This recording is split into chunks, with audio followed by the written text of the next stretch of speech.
ಹರೇ ಶ್ರೀನಿವಾಸ. ಇವತ್ತು ನಾವು ದಿನನಿತ್ಯ ಬೆಳಗ್ಗೆ ಎದ್ದಾಗ ನಮ್ಮ ಪಾದಗಳನ್ನ ನೆಲಕ್ಕೆ ಸ್ಪರ್ಶ ಮಾಡುವ ಮೊದಲೇ ಹೇಳಬೇಕಾಗಿರೋ ಅದ್ಭುತವಾದ ಶ್ಲೋಕವನ್ನು ಹೇಳ್ತೀನಿ. ಅದ್ಭುತವಾದ ಅನ್ನೋದಕ್ಕಿಂತ ತುಂಬಾ ಶಕ್ತಿಶಾಲಿ. ಯಾರು ಈ ಶ್ಲೋಕವನ್ನು ಹೇಳಲ್ವೋ ಅವರಿಗೆ ಜನ್ಮ ಜನ್ಮದಲ್ಲೂ ಪಾಪಗಳಿಂದ ಮುಕ್ತಿ ಸಿಗೋದಿಲ್ಲ. ಅಷ್ಟೇ ಅಲ್ಲ, ಈ ಶ್ಲೋಕವನ್ನು ಹೇಳದೆ ಭೂಮಿ ಮೇಲೆ ಕಾಲಿಟ್ಟರೆ ಪಾಪ ಇನ್ನೂ ಹೆಚ್ಚಾಗತ್ತೆ. ಅಂದರೆ ಈ ಶ್ಲೋಕನ ಹೇಳದೆ ಭೂಮಿ ಮೇಲೆ ಕಾಲಿಟ್ಟು ನಡೆದಾಡೋನನ್ನ ಭೂಮಿಗೆ ಪಾದಸ್ಪರ್ಶ ಮಾಡೋನನ್ನೇ ಪಾಪಿ ಅಂತ ಹೇಳಲಾಗುತ್ತೆ. ಯಾಕೆ ಅಂತ ಹೇಳಿದ್ರೆ ಈ ಶ್ಲೋಕ ಏನು ಹೇಳುತ್ತೆ ಅಂತ ಹೇಳಿದ್ರೆ, ಆ ಭೂಮಾತೆಗೆ ಮೊದಲನೇ ಬಾರಿ ಕ್ಷಮೆಯನ್ನು ಕೇಳಿ ಅದಾದ ನಂತರ ನನ್ನ ಕಾಲನ ನಿನ್ನ ಮೇಲೆ ಸ್ಪರ್ಶಿಸ್ತೀನಿ ಅಂತ ಹೇಳಿ ಕ್ಷಮೆ ಕೇಳುವಂತಹ ಶ್ಲೋಕ ಇದಾಗಿದೆ. ಇದನ್ನು ನಿತ್ಯವೂ ಪಠಿಸಲೇಬೇಕು. ಯಾರಿಗೆಲ್ಲ ಈ ಶ್ಲೋಕ ಗೊತ್ತಿಲ್ವೋ ದಯವಿಟ್ಟು ಈ ಶ್ಲೋಕವನ್ನು ಅಭ್ಯಾಸ ಮಾಡಿಕೊಳ್ಳಿ. ನಿಮ್ಮ ಹೌದು, ಚಿಕ್ಕಂದಿನಿಂದಾನೇ ಈ ಶ್ಲೋಕವನ್ನು ಹೇಳಲಿಕ್ಕೆ ಹೇಳ್ಕೊಡಿ. ಇದರಿಂದ ಮಗು ಬೆಳೆದ ಮೇಲೆ ತಾನು ತನ್ನ ಮಕ್ಕಳಿಗೆ, ತನ್ನ ಸಂತಾನಕ್ಕೆ ಈ ಶ್ಲೋಕವನ್ನು ಹೇಳ್ಕೊಡುತ್ತೆ. ಏಕೆಂತ ಹೇಳಿದ್ರೆ ನಾವು ಮಾತ್ರ ಅಲ್ಲ, ನಮ್ಮ ಪರಿವಾರದಲ್ಲಿ ಎಲ್ಲರೂ ಕೂಡ ಈ ಶ್ಲೋಕವನ್ನು ಪಠಿಸಿ ಪಾಪದಿಂದ ಮುಕ್ತರಾಗಬೇಕು. ಹೌದು, ಈ ಚಾನಲ್ ಹರೇ ಶ್ರೀನಿವಾಸ 5777. ಈ ಚಾನಲ್ನಿಂದ ನಾನು ಭಗವಂತನೆಡೆಗೆ ಸಾಗಬಹುದಾದ ಸುಲಭ ಭಕ್ತಿ ಮಾರ್ಗವನ್ನು ನಾನೆಷ್ಟು ತಿಳ್ಕೊಂಡಿದ್ದೀನೋ ಅದನ್ನು ನಿಮಗೆ ಹೇಳ್ತಾ ಹೋಗ್ತೀನಿ.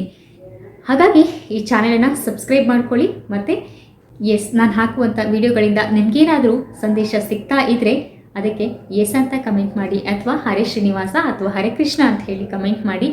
ಬನ್ನಿ ಇವತ್ತು ನಾವು ಈ ಶ್ಲೋಕದ ಬಗ್ಗೆ ಮಾತಾಡೋಣ, ಮತ್ತು ಆ ಶ್ಲೋಕ ಯಾವುದು ಅಂತ ತಿಳ್ಕೊಳ್ಳೋಣ. ನಾವು ಪ್ರತಿನಿತ್ಯ ಮಲಗಿ ಎದ್ದ ತಕ್ಷಣ ಹೇಳುವಂಥ ಶ್ಲೋಕ ಒಂದಿದೆ, ಅದರ ಬಗ್ಗೆ ಇನ್ನೊಂದು ದಿನ ಹೇಳ್ತೀನಿ. ಆದರೆ ಇದು 2ನೇ ಶ್ಲೋಕ.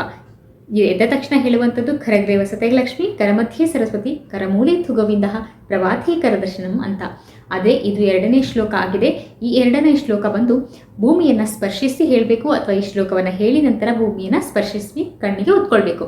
ಹಾಗಾದರೆ ಈ ಶ್ಲೋಕ ಬಂದು, ಸಮುದ್ರವಸನೆ ದೇವಿ ಪರ್ವತಸ್ಥನ ಮಂಡಿತೆ, ವಿಷ್ಣು ಪತ್ನಿ ನಮಸ್ತುಭ್ಯಂ ಪಾದಸ್ಪರ್ಶ ಕ್ಷಮಸ್ಯಮೆ ಅಂತ ಹೇಳಿದರೆ, ಮಾತೆ ಸಮುದ್ರವನ್ನೇ ವಸ್ತ್ರವನ್ನಾಗಿಸಿಕೊಂಡವಳೆ, ಪರ್ವತಗಳನ್ನೇ ಸ್ತನವನ್ನಾಗಿಸಿಕೊಂಡವಳೆ, ವಿಷ್ಣು ಪತ್ನಿಯೇ ನಾನು ನಿನಗೆ ಪಾದಸ್ಪರ್ಶವನ್ನು ಮಾಡ್ತಾ ಇದ್ದೀನಿ, ದಯವಿಟ್ಟು ನನ್ನ ಕ್ಷಮಿಸು ಅಂತ ಕೇಳುವಂತಹ ಶ್ಲೋಕ ಇದು.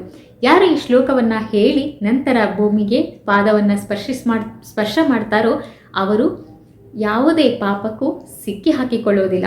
ಹಾಗಾಗಿ ದಯವಿಟ್ಟು ನಿಮ್ಮ ಮಕ್ಕಳಿಗೆ ಮೊದಲನೇದಾಗಿ ಈ ಶ್ಲೋಕವನ್ನು ಹೇಳ್ಕೊಡಿ. ಹಾಗೆ ನೀವು ಕೂಡ ಕಲ್ತಿರ್ಲಿಲ್ಲ ಅಂದರೆ ಕಲೀರಿ. ಈ ಶ್ಲೋಕವನ್ನು ಕೂಡ ನಾನು ಸ್ಕ್ರೀನ್ ಮೇಲೆ ಕೊಡ್ತೀನಿ, ಅದನ್ನು ನೋಡಿ ಬರೆದಿಟ್ಕೊಳ್ಳಿ. 2-3 ದಿನ ಹೇಳ್ತಿದ್ದ ಹಾಗೆ ನಿಮಗೆ ಅದು ಬಂದ್ಬಿಡತ್ತೆ. ತುಂಬ ಸುಲಭವಾಗಿರುತ್ತೆ. ಸೊ ಯಾರೆಲ್ಲ ಈ ಶ್ಲೋಕವನ್ನು ನಿತ್ಯ ಹೇಳ್ತಾ ಇದ್ರಿ, ನಾನು ಹೇಳ್ತಾ ಇದ್ದೆ ಅಂತ ಹೇಳಿ ಕಮೆಂಟ್ ಮಾಡಿ.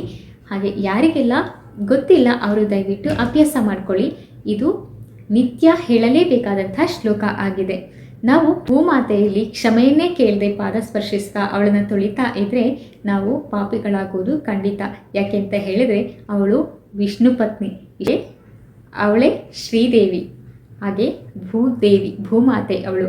ಹಾಗಾಗಿ ಅವಳಲ್ಲಿ ಕ್ಷಮೆಯನ್ನು ಕೇಳಿಕೊಂಡ್ರೆ ನಮಗೆ ಕ್ಷೇಮ, ಆಯಸ್ಸು, ಆರೋಗ್ಯ, ಸದ್ಬುದ್ಧಿ ಎಲ್ಲನೂ ಕೊಡ್ತಾಳೆ.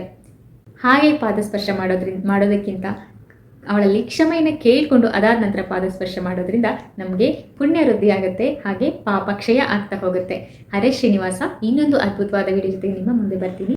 ಹಾಗೆ ಈ ವಿಡಿಯೋ ನೋಡಿದಂತಹ ಎಲ್ಲರಿಗೂ ಅನಂತ ಕೋಟಿ ಧನ್ಯವಾದಗಳು. ಶ್ರೀಕೃಷ್ಣ ಅರ್ಪಣಮಸ್ತು.